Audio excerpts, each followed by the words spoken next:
Officially sure. You're never gonna be waiting on me. All right, are we ready? Yes. I mean, this. Don't feel bad. So, Okay, so while we're waiting, office, somebody has. okay, we've got CMP appraisals, we've got Chris Perry going to go over the annual stuff. Thank you, Bill and OVM for hosting us here. And then If you didn't get a ticket, Bill, if you didn't get a ticket. Oh, yeah, we're gonna take Everybody's got a ticket in here. I didn't get one. Shut up. All right. I win. You can take it over. What the hell? She's got like 6 of them. I want one. I don't know. Four.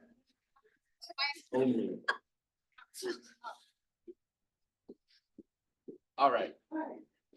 Two points, go. Coffee. Listen, this is my life. Got it to work for us, so there you go. So at least have our coffee. He's coming. I was like, Bert, I need you to do the truth. Wait, you guys are waiting on me? No. So, We recording yet? yeah, we recording it? Yeah, we're recording. So We are recording. we do this, obviously the annual. Most of the time, I've seen all you guys here. You guys know there was just the Q&A normally. This year though, there is a big change, as you guys know, with the new UAD forms coming out. I'm assuming everyone knows what I'm talking about, the new appraisal forms coming out. So basically what is happening is, the appraisal field, so UAD stands for Uniform Appraisal Data Set, okay? We're currently using Form 2.6 as the MISMO system, which is how the lending system communicates with underwriters and everyone else, is updated to the 3.6. Now we have to update with it, okay? Now, the cool thing about this is, I think it's gonna make the appraisal report much easier for you guys to read, okay? I just did the 7-hour class on this. It was one of those classes that they actually time me. You have to read it. Can you go back a little bit, Brent? Sorry. No, this happened last time. I kept skipping through. So unfortunately, when we did this class through McKissick, they didn't provide a full-size sample to show you guys. This is pretty much all they gave us right now. Lovely. Our software provider just gave us the option to use the new form. So we haven't even taken an order from this new form yet. But it is rolling out and is gonna be implemented through 2026 and moving. So what's gonna be different about it is this. Everyone's seen the old appraisal forms, right? So if I came out to do an appraisal for a sale under contract, I'm gonna do the form 1004 for the bank. It's gonna be a rental, and then it's gonna be a form 1007 and so on and so forth. Okay, there's a GP private form for I would do divorces or pre-listings, et cetera, et cetera, et cetera. There's about 11 different forms. Okay? What this does is causes a ton of issues from the lending side communicating with us, because as you guys know, at post Dodd-Frank, the lender communicates through the portal to us when they order the form. So if the lender needs a specific type of appraisal, they're trusting that the portal is able to order the specific forms that they need. Be it the 1004 being a single family house. If this income property has a 1007 plus a 216, it gets to be complicated. What happens is we get revisions back because more forms are needed or more forms, they're ordered the wrong form, and it ends up affecting closing dates and holding things up. That's one reason I wanted to change this new form. So the new form will be all a drop-down menu. So it's a lot more modern. The last one that we used was updated in 2011. So this looks like a more modern form. So if we go to do an appraisal, if we check this single family, all the single family drop-downs will drop. We check that it's a manufactured home, condo, et cetera, okay? So what it will do is actually make the report easier for you guys to read. Here's why. Look at the old reports. If you look at the grid, you'll see an adjustment, let's say for condition. The subject is a C2, C3, you have the adjustment. Then you would go to like the supplementary to see why we made that adjustment. In the new one, the adjustment and the description of why we made it is right there together. So it's way easier for you guys to read. It's also way easier for AI to read. So the truth of the matter is AI is a part of our industry. So what they say that they're doing is being able to implement these AI system checks with our reports to streamline the processes that we're not getting back these silly revisions for example, them writing to ask me what I mean by a specific paragraph in the supplement. The new report won't have a lot of narrative in there at all. It'll be just what they call data driven, so they can mine the data, which people think this is to put us all in business. I don't think that's what it's for. But mine the data just for more efficiency in the lending side, like underwriting, risk management, stuff like that. Okay, is everybody tracking kind of so far? So let me see if I missed anything yet. Is this the first slide, Brett? This one? And we talked about this. These are the legacy forms that they're replacing. They just started this in September.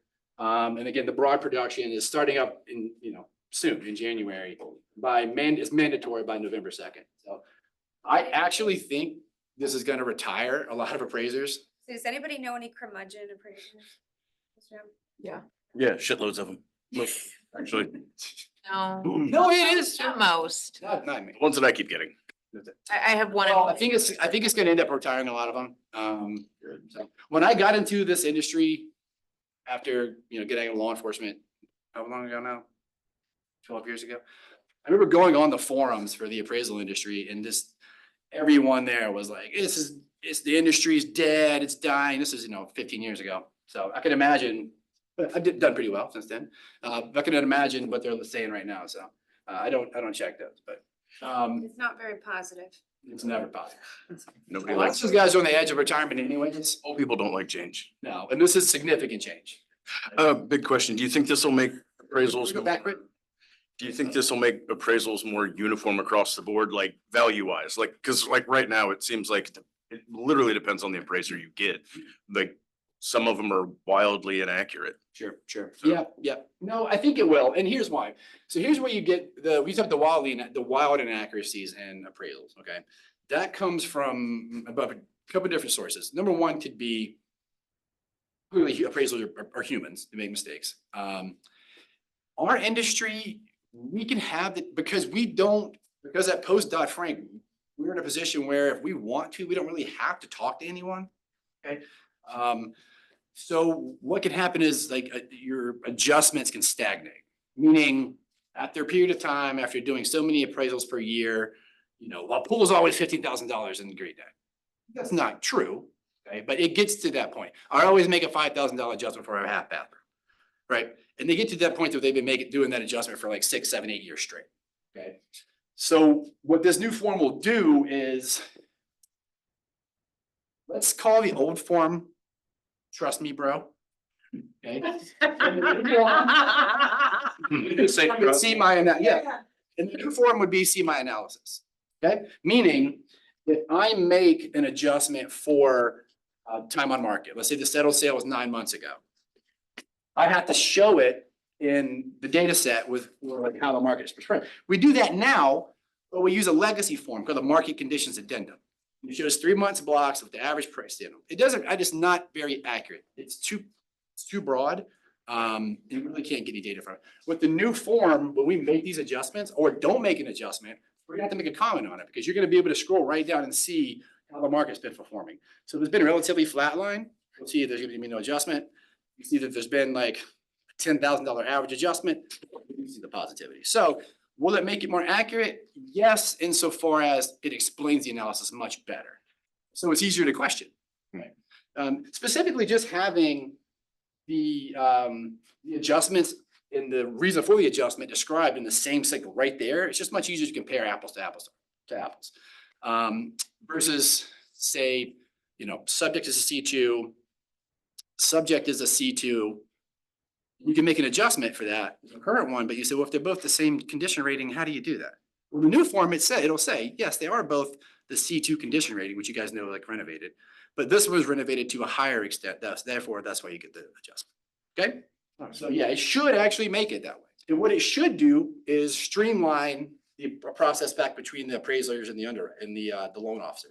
Because between us, there's there's the underwriters, there's the portals, there's everything in between. So it should, over time, reduce revisions, make it a lot quicker. So I have to put a plug in here for OVM because they have phenomenal underwriting and communication. So if you ever decide that you want to use Bill here, which of course you already do, the communication with them is just great. So that's just something. which is helpful because it helps for like your closings not to get held up. Yeah, for I sure. need to give the shout out. Thank you. We already let us in, Brett. It's too late. Perspective, so we're fast enough in our eyes, it's just, But, I mean, you know, cause but from our perspective, we have like cell phone numbers of people that we need to call at the appraisal desk, which makes it like. that's so awesome. That way you can get an answer right away and not have to We wait. have to go through some portal and play the text game. Yeah, it makes a big difference. Good. Share that feedback. Thank you. Let me see if I got anything else here. I think that's it for this slide. Can you go to the next one? Can you go- Oh, yeah. You're like, Excuse me. wait on someone to do it. I was using the force and it wasn't Okay. working. Other changes, this is gonna be, I want you guys to really understand what I'm getting ready to say. Please ask questions if you don't, okay? Cause I explain this all the time, especially when I have to go to trial for divorces. Cause there's a difference in the way that we measure houses. In the past, the way we were always trained was we use what we would call what I call the common sense method. Okay, so if I'm running a tape or using a laser to measure a house and it comes up as 40.75 feet. I can make the judgment call. Is it 4.75 or is it 4.5? As long as I'm consistent, all right? We're not talking about big numbers. Houses are never truly square. And we don't make an adjustment within 200 square feet anyways to make count for any rounding errors. In 2020, this will go into something else you heard me talk about later called a bifurcated appraisal.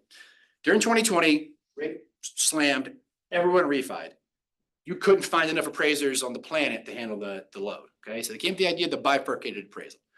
What would happen is they send out someone who's not an appraiser, usually not even an agent, not a real estate agent, not an in-home inspector, just people who are specifically trained to do this, okay?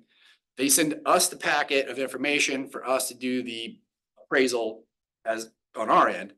I get paid the same fee, because it's the same amount of time, because I'm going through a data packet instead of physically going to an address. I'd rather just go to the address, right? So they started using those and sending to us because they were trying to get them done faster. That lasted about 4 months. I did maybe 2 of them and they went away. They are predicting that these are gonna come back in a major way, starting with the implementation of this new form. I don't know if it will or won't. The bifurcated appraisal idea comes and goes. The idea is, look, it's just a fact of the industry. And LOs, you gotta get this thing closed, and we get it. You gotta make it faster. Gotta make it faster, right? That's the whole point. And I get it, makes sense. If I could poll all of our LO clients, the number one thing, that's their biggest concern. Back on time and, you know. I would say 90% of them have been coming back great for the last 2 years. Yeah. No questions, no ifs. And Yeah. And hopefully that's how they go, yeah. The bifurcated appraisals, I can say this, whoever they sent out to do them, they did a way more thorough job than I would have done on the inspection. They probably spent 2-3 hours. Because they don't know what data I need, they just captured everything and sent me everything. So I had to go through the data packet and get it, but they sent me pictures of all the serial numbers of all the appliances. I mean, they went all through the entire place, so. If we do see that, that's why. But when they did that, because they were using non-appraisers to do this, they had to standardize the appraisal measure. So they went with the ANSI, American National Standards Institute for measuring. Now, we've had these for a while, since 2022, I think. All conventional loans were required to be measured using the ANSI standard. VA, FHA, we were still using what we call the common sense method, okay? So what's different about the ANSI standard? In the ANSI standard, any floor space where the ceiling height is less than 7 feet, we technically can't use it, okay? Now, we're gonna put a pin on that. The open area in the foyer, when you first walk in, knife is cut out, we can't use that. We used to use it because the argument was that you pay to heat it and cool it, it adds aesthetic value, right? The ANSI method, no more, okay? We also can't include the the stairwell landing, like the treads of the stairwell landing going up, only on the first floor. It's complicated. The reason I say all this is a couple reasons. Number one, the people who standardized this were builders, not appraisers. Okay, that's important because builders are on the initial end of recording this, and we're on the opposite end. It's already been recorded. Now we're gonna make the measure it later. And these houses weren't initially recorded in using the ANSI method. So if I had got a house with a sloped roof, by the tax record and all the comparable sales, it's got, let's say, 600 square feet. But now, if I measure this using the ANSI standard, it's got 400 square feet, but it's the same size as everybody else's. I'm getting shorted now. Okay? So what we will do, and I've talked to some other, there's about 2 other appraisers in this area that I'll speak to and get their opinion on. But they both said the same thing. In that instance, as long as you're being consistent, we just measure wall to wall. That way, again, you're not getting shorted a couple hundred square feet for no reason. But you are going to start seeing things measured in the ANSI standard. So if you see an appraisal done in the past and the square footage is different now, that's why, okay? That other one was probably measured using the old standard. Now everything is gonna go to ANSI, right? Again, I have to explain this constantly. A couple of times the last couple of months, that's pretty big deals. Every time I go to court for a divorce. Every So, single. good question. So with value, because you have a 3,000 square foot house using the old method, now you got a 2,750 house.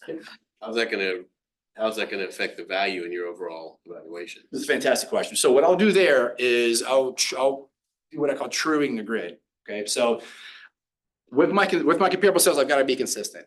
This goes into basements or anything else. If I treat one comparable sale one way, I got to treat them all the same way. So if I know that, let's say in this neighborhood, they were recorded back in 1987 using the standard method, which included these areas.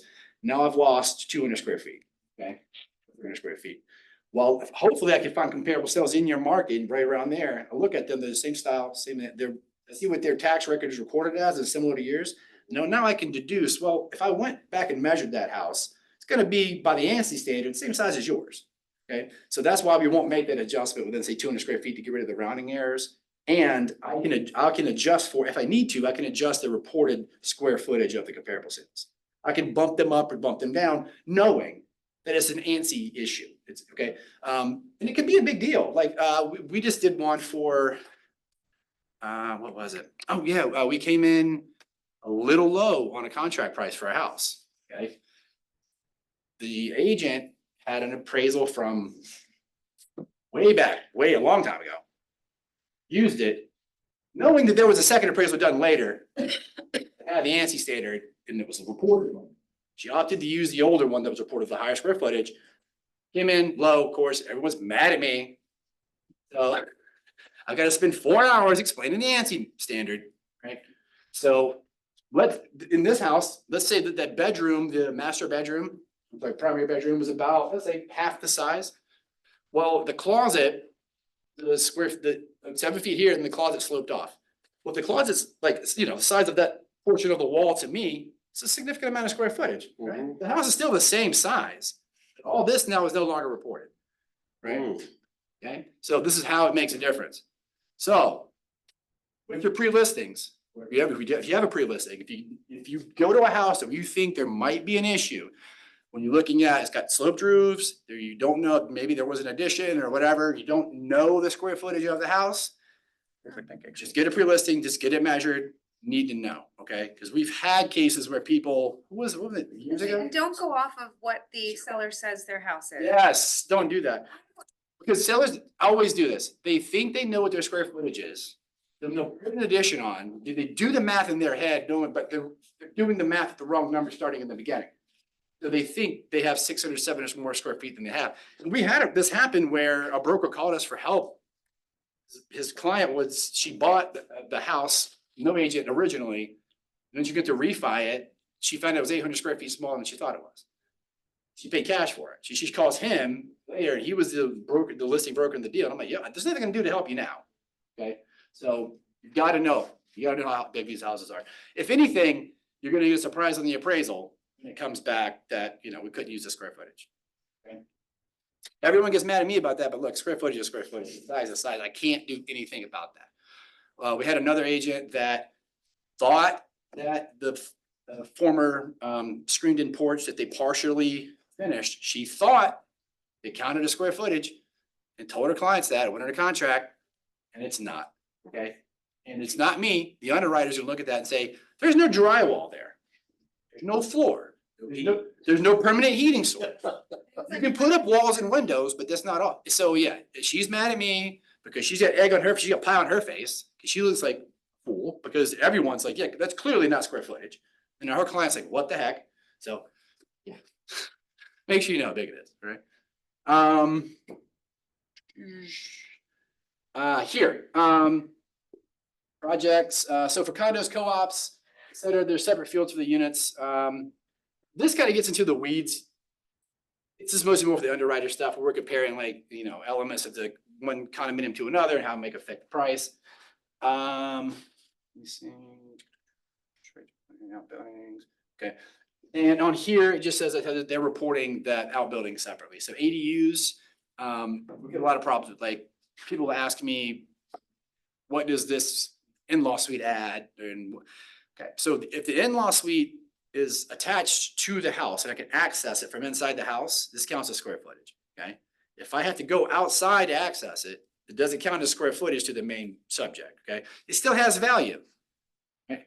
But in the old form, that value was in this others block that was literally on the grid, was just a line item, straight line across. So we could say that an ADU was a $40,000 adjustment or $35,000 adjustment. And you go down to the, go 8 pages into the report and go through the supplement and see why I adjusted that much for the ADU. On the new form, it's going to separate the outbuildings, which include ADUs, separately, and then I can check, are they finished? If so, how many bedrooms, how many baths? Make those adjustments there. Clarification real quick, ADUs at like additional dwelling unit. Accessory dwelling unit. Yeah, in-law suite. Yeah. So, but when I say ADU, again, in the old form, that's a one-line adjustment. Well, an ADU can mean a lot of different things. It can have 3 bedrooms and 2 baths, 1 bedroom, 1 bath. And now I'm just making a block adjustment, 45,000, 55,000. That could just be, and this is where you get this wild differences, okay? In the new form, it's going to treat the separate ADUs just like the subject. Accounting for bedroom count, bathroom count, making the adjustments, square foot, making the adjustment. Now, there's going to be a separate section for the ADU where I can make these same adjustments. It compiles in the bottom. Everybody kind of tracking what I'm saying? That's what I mean. It makes it much easier to read, so.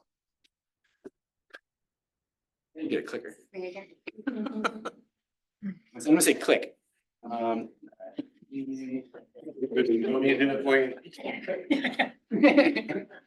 I mentioned this earlier. There used to be a really long, well, it still is, a long narrative addendum that we put in all of our reports. There's a couple places in there you can see these long narratives. There's one that we call a supplement that's 90% cookie cutter, what do you call it? You use the same wording over. Standard? Template, Like boilerplate? boilerplate, that's it. Yeah, 90% is boilerplate. You kind of go in and Go ahead.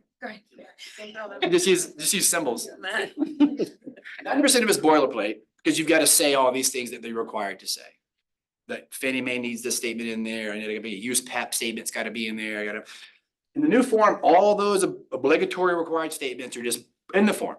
Okay, so now if I do have to make any narrative like commentary, very small amount. You'll see it here. Okay, so if I make the adjustment, then I have to explain why it is right here. It is only about that specific thing.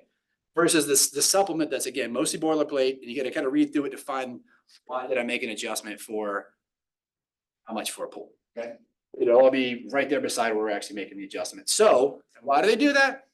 Easier to read, also way easier for AI to scan for problems, for data, and that's why it's simpler. And again, this is the whole point of it, is to hopefully improve the underwriters and quality control process. Now, the thing is, in theory, it will be 100% successful in that. Okay, if you're taking out that much human, Error. input, it's going to improve quality control. Period. Okay, it's more data driven, less narrative driven. Okay, we also do commercial as well. A commercial appraisal report is a Word document. Okay, it's fully straight up Word document. I'll put some Excel graphs in there and stuff, but it's a Word document. This is not that. This is standardized for the MISMO system so they can communicate with the AI. So. I think you've covered most. Okay, we talked about this before. The hybrids of 2025, they're greatly expanding the what we talked about earlier, the bifurcated appraisals. They're also called hybrid appraisals. You can see here what they include: 1-unit properties, cash out refis. A lot of times, these are the ones that they would have waived an appraisal for it anyways. But since they can't get the bifurcated to get it back real quick, they say, well, what the hell, let's go ahead and do it anyways. So you can't do it on manufactured home, co-ops in most cases, or 2 to 4 unit properties. Do you think the bifurcated appraisals are mostly a positive thing, or You know, I'm in, seems like that's the impression? yeah, you know, I'm indifferent. Like with the new forms, with bifurcated appraisals, with AI integration into our industry, look, you can participate or get run over by a bus. Okay, so I look at it as a kind of positive way, like, we are gonna be going to this form, so how can we implement it in the best way possible? California, that's like the main form they're using, This, the hybrid. Yeah, but there's another CMP appraisals. California, California. sometimes we get each other's emails and. he's got, I think he's getting a lot of 5-star reviews off our back, is it? We call it our sister office on the other coast, but he said that's what his main business is these the hybrid. It might not be California, it might be his specific client, Yeah. but, I mean, you know, we get paid the same amount of money because the amount of time to complete the assignment is the same. Because instead of driving out there, I've got to sit and do it, but they send us more than enough information. Dude, they LiDAR scan the entire thing, on every one. You know, if we did that with our software, it'd be $40 a scan, I think. Yeah, I mean, when we were getting the hybrids, it was mostly from like big name clients that like as an appraiser, you wouldn't really like to even work with because they're like these, like, and I'm sure it's the same thing with agents like Rocket Mortgage, probably know, but right, that's one that has like a bad kind of, just because they're so corporate. Yeah, you're right. I see what you're saying. It was like the early pilot program, like, and they were the ones pushing it. Is that kind of what you're saying? So Yeah. appraisers wouldn't even, they wouldn't be working with that client because it's just not an ideal client to want to work with anyways. And so that was who they were all coming from. I don't know. No, yeah, I agree. Well, and to what you're saying, I think it is a net positive. Like, for example, the FHA used to require us to physically drive out to every comp, take a picture of the comp. The appraiser had to do it. And I'm like, yeah. And I'm like, look, man, I've got Google Maps, we have satellite imaging, we've got MLS. I don't really need to do that. And it's not because I'm lazy. I've had people get really pissed that I'm like, who's this dude taking pictures outside my house? If there's kids out there, I can't take the picture. I'm like, look, we don't need to take a I've picture. asked people what they're doing when they're sitting there. And they should. Taking a picture, I'm like, Yeah. Yeah, Who are you? in this world, geez, it's good. I don't know, you don't know. Yeah, so they just came and said, look, okay, yeah, you're right, it's, you know, 2025, I think we're okay with using MLS data, satellite imaging. And I look at that the same way. They're gonna give me all the data, they're gonna give me a LiDAR scan of the house. I still have all the other data. We do desktop appraisals already. This is just like a desktop appraisal with my little assistant out in the field who sends me the data. So I'm fine with it, yeah. I'm fine with whatever product they want me to get. That's it for this one.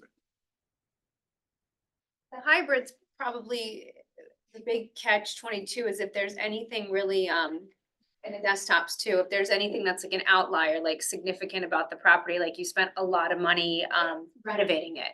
Or anything where it's just not your standard property. Anytime you have an outlier, the fool's always gonna be stronger. Right, I could see that being a problem. Like my neighborhood, there's like 1,500 homes are all the same house, not a big deal, but if you've got a one-off house that was built in the middle of nowhere, then Yeah, that's somebody paid to have the house built, yeah, it's not gonna match anything around it, you so. gotta get good eyes on it to kind of get a feel of it. Here's an example. As you were saying, it just popped up and I literally did this house yesterday. And this is the perfect example. The guy who invited us to his ugly sweater party. This dude is fantastic. Like, OVM too. yeah, he is, yeah. Yeah, he is. Anyways, this guy, he's like just one of those, just you meet him sometimes, like, wow, you're an interesting person. Retired electrician. He did his normal house, beautiful home, you know, whatever, but in the back, this dude built himself, when I say built, overbuilt. Like, this thing's like hurricane bomb proof. It looked like a Wild West, I'm not making this up. Like a Wild West, like saloon, like the saloon doors and everything. The structure itself was all brand new structure and everything, but he traveled all over the country and got reclaimed barn wood and all this, and he did a facade on all of it. He went through great lengths to make this thing he calls it patina, but like look beat to hell. Right? He was telling. Fancy word for Yeah. I haven't taken care of it. Exactly, yeah. He said when he had his the sliding door put in, he was like beating it with a hammer to patina it, and the guy's like, what the hell are you doing? Anyways, and inside of it, he had probably $500,000 in arcade equipment and just he had magazines that he had been in and like this space that I'm in, and this is just a normal house in Virginia Beach. How do you what do you do with that? Okay, so even if some. And now for the rest of the story. Like, we have to have a follow-up on that one. The great part is I always ask people, because to me, it's just a data point. I'll say, hey, what do you think your house is worth?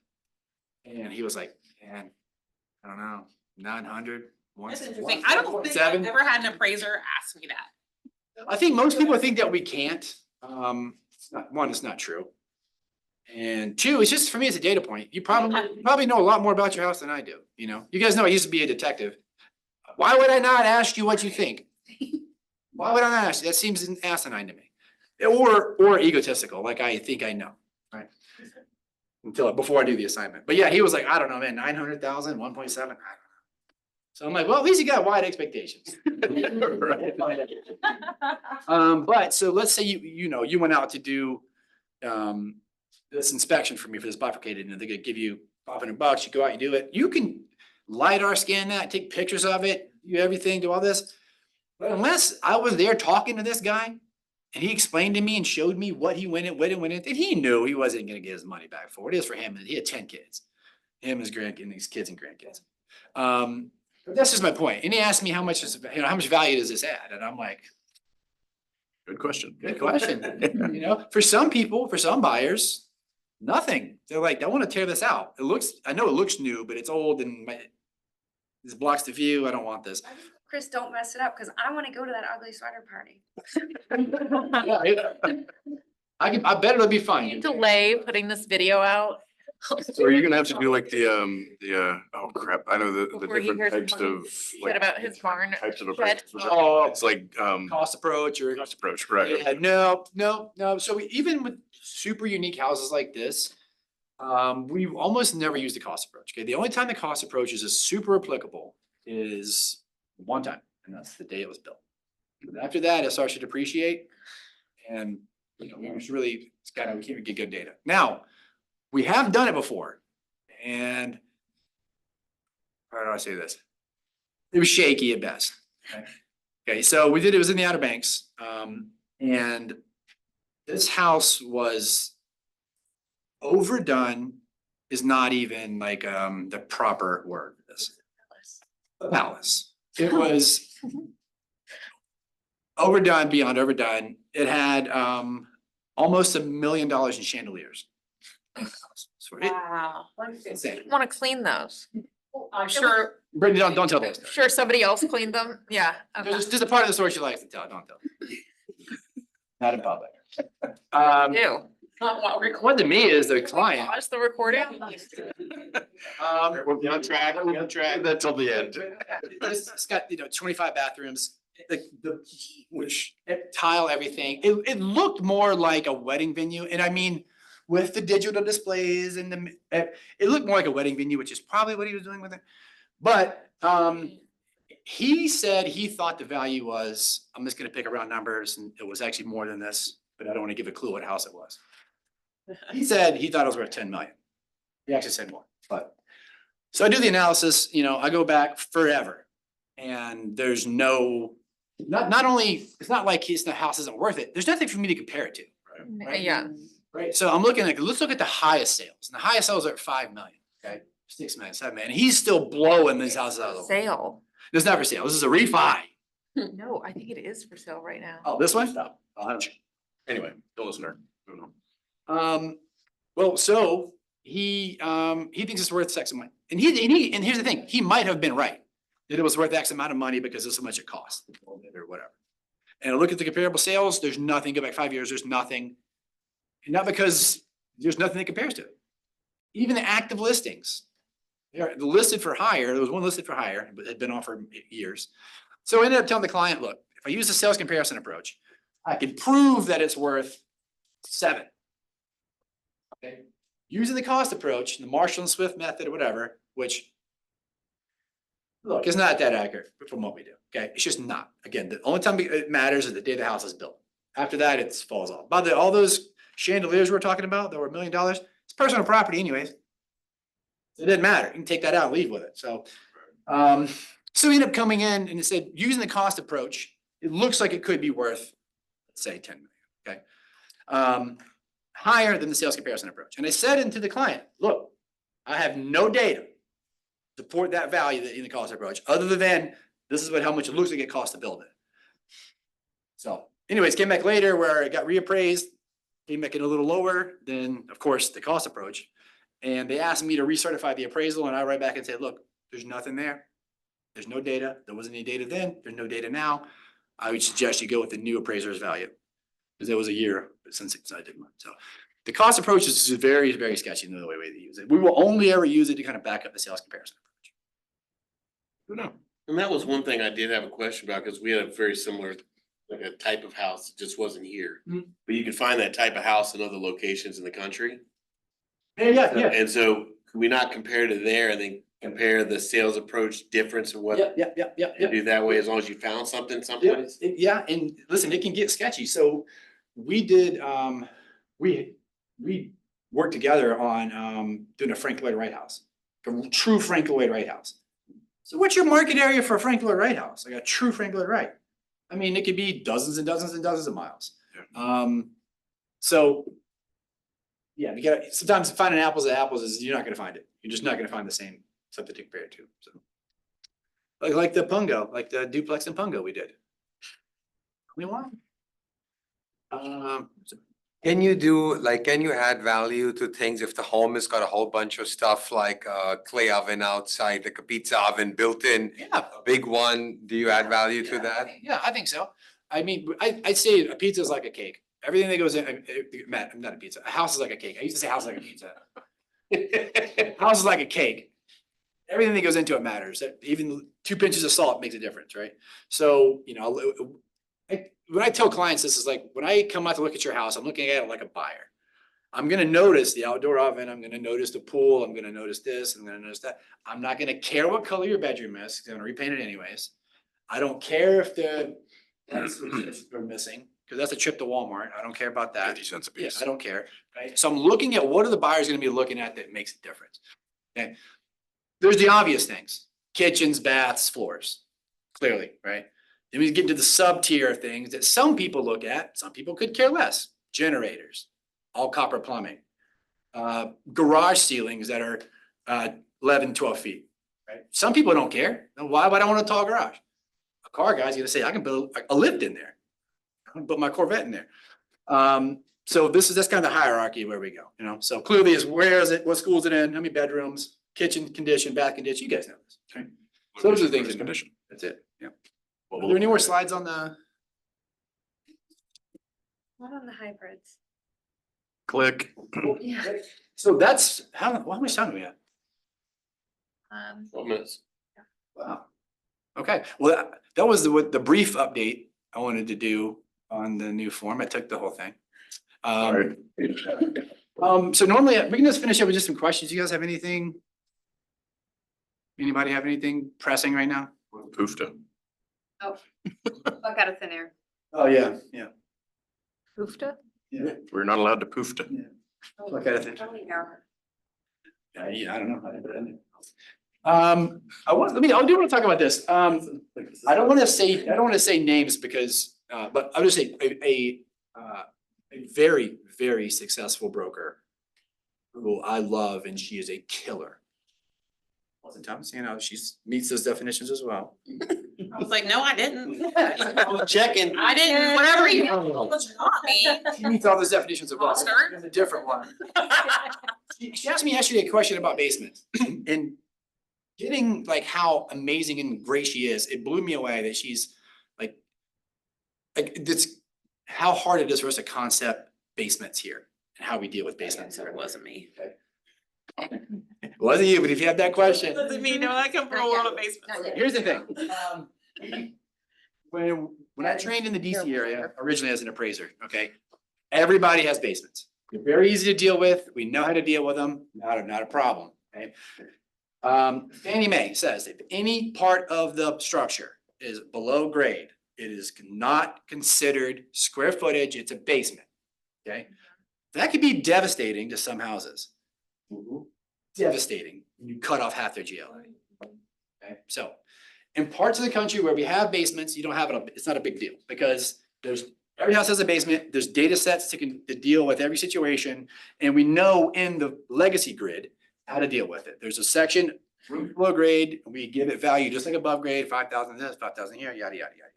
Okay, here, The market adjusts for it. It doesn't. there you go, because it's expected, it's there, just like a garage, not a problem, okay?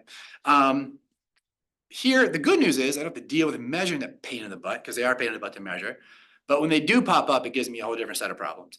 Okay, so this person asked me yesterday, what's the deal with basements? Do the add value? Okay, 99% of the time, no, with a caveat. They're wet and Generally, they're wet. here. Yeah, generally, they're almost a pool, right? They're dank. Our It costs you basements are money here is basically what they do. useless. It costs you money here, yeah. A lot of times you would save money in insurance, if you just filled it in and had a raised slab, right? But there are a very, very few instances where I've seen true basements. Yeah, how far west did you go? Hilltop.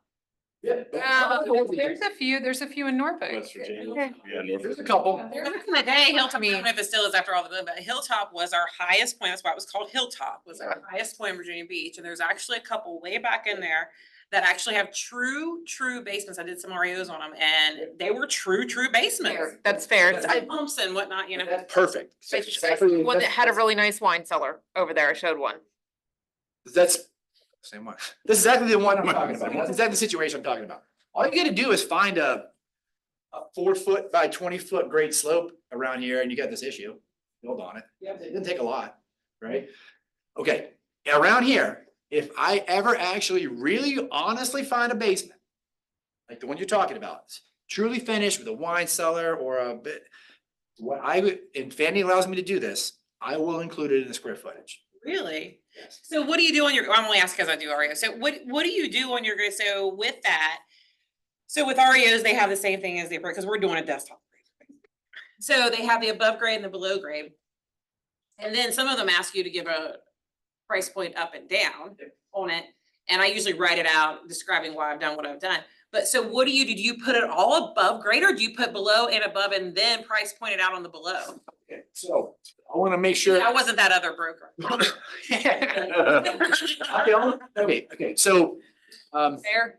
I can only do this, so the situation I'm talking about is where, only one side of the first floor is affected. Oh, okay. Not like a true The sunken. bank one, that's, Yes. I gotcha. Now, I lost a friend Uh-huh. over. No way. The type, you know what I'm talking about. Like the other type, it's in Portsmouth, it had what they thought was a true basement, Right. 6.5-foot ceiling, all underground, no walkout, no windows. I'm like, look, friend. I'm not calling that square footage. I'm not losing my state license over your deal. And they said, don't call me friend again. No, I said, no, what they did was 3 years later, started calling me for orders again, because I was right. Right, Because I was right. Yeah, I'm not gonna do, even my best friends, I'm not gonna lie to you or I'm not doing that. Thank you. I really needed that answer because if I do come across that, I need, because I do them for family. Yeah, no, so again, how do I deal with it? How do I deal with it? Here's how I deal with it. If it's that true, like lost a friend situation where it was a sunken basement, legit dank, wet, shouldn't even be there. Not a basement, no value on it. I don't care what's down there, wine cellar, bathroom, whatever. These, they're only partially affected. Maybe a corner of the house is under, maybe just the back, but you can still walk out the other side, okay? But I've gotta be consistent and I gotta find at least one other one like that. Okay, so you have to find another walkout basement It's gotta to, be very similar, okay? Like otherwise, because again, it doesn't happen that much here. It doesn't happen so much. Right. Where, again, go back to that buyer. You're gonna go in there, that's square footage to you. Somebody's gonna sleep in that bedroom, use that bathroom, put wine in the wine cellar. So it is usable square footage. So around here, as long as I can walk out, I'll include it. Right? As long as I can walk out and it's consistent, like it's like, no, not consistent, it's typical for the neighborhood. Meaning like there might not have been a sale there in the last 5 years, Right. I can look around and see that there are other houses that have the same situation. See, a lot of people though confused, I was just telling her usable versus livable. Yeah. You know, Yeah. like, a storage shed is usable. Yes. You're gonna live in it though. Yeah. Like, cause I come from a land of basement too, you know, like Massachusetts, like Everyone's got a basement. everyone's got a basement. Like, and it's a usable basement. What makes a big difference? This is why every garage in Virginia Beach is slammed full of stuff. Right. That is correct. You have 3 garages, you have basements there, Dude, then you draw 2 corner. Oh. Just draw 2. That way. That way I can pick up my cup. If he wins, I won't get blamed. I marked your ticket. Throw that one. I got a question for you, Chris. You are So awful. one of my friends asked me last night, my opinion on upgrading their house. They've got a 3-bedroom, 1.5 bath. And she asked, should I, it's, very closed off, it's built in the 60s, so all rooms are rooms. There's no separation, there's separations, right? They were like, should we upgrade the kitchen and remove the wall to like open it up to the living room? So like, now we have an upgraded kitchen with like an open floor plan, or should we, make the other bathroom a full bath? My answer is make the other bathroom a full bath, because Use one's that space. upgrade, one's an addition. And I always lean towards the addition, you're adding, Yep. Yeah, and I think especially with not having 2 bathrooms already, it seems like that's the right answer, but I want your, without looking at it like, of course, without I hypothetical. would agree with you. I think you're right. I think because when you're talking about room count, you're talking about different levels of comparison. Like a 1.5 bathroom comp versus a full 2 full. It's a big deal. Yeah. It's a big deal. Especially to families. Yeah, so I mean, that's the big reason for me, of course, is the buyer is gonna want 2 full bathrooms. As opposed to, but I mean, like from an appraiser standpoint as well, that's. and that's why I try to, and then I'm glad you said it like that, and that's why I always say, like, I would try to look at it as the way that a buyer looks at it. All that I'm doing in my grid is I'm judging market reaction. So how would a buyer react to this? And I think you're right. I'm thinking I would rather have 2 full baths than a slightly bigger up full pan kitchen, so. Right. Upgraded kitchens are great, but the other one's usable. Where the other one, you've got a half bath that's not usable. Yeah, you can only shower one person at a Take time. a shower in the sink. Yeah, especially The toilet flush if you have it. kids, I mean, what are you gonna, yeah. Exactly, which they do now. They have a small, they have 1 toddler and they're working on another kid. Another bathroom may be a huge help to them. Whether they see it now or not, they're going to soon, so. Yeah, no, I agree with you. I think that should, yeah, that's a better way to put their mind, for sure. Any other questions? You may. I just want to give one more shout out to Bill and Ovia. I You really. already let us use the room, Britt. It's over. You don't have to. You know what? I did a lot with Bill and I got Brit Yeah, no. and them on, yeah. Because OVM really is one of our preferred clients. They spoil us. They treat us so well. And Bill. Well, he- it's reciprocal. It's reciprocal. Yeah, we really do. We feel this way. So you, obviously you're Well, in. we got winners. Anybody want to know who the winners are? Yeah. 990. Anybody still in? No, I'm just kidding. 7707. It's me. All right. Take a mug over there.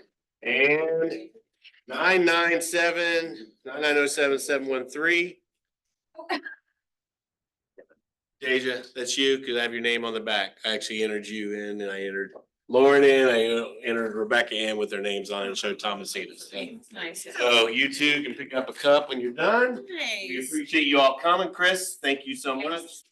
Everybody, it's nice to have partners that actually just come and you can call for resources and just Yeah. general questions. That's what makes this world go round is how we. Poor Brett, I just. So thank you. Oh, yeah. Well, we know who the boss is. I just know how to get to the boss. So, I can ask that. Let me check. to be honest with you, when I did mine and I got Brit, I was the buyer side on that one and they couldn't get a hold of the listing agent. Oh, yeah, that's right. Oh, yeah, that's a good story. Yeah, I was the buyer side and they couldn't get a hold of the listing agent, so she ended up calling me and I was like, as a matter of fact, they won't turn on. Press the button to turn on the gas for the hot water heater. And I was like, so go ahead and tag that while you're there.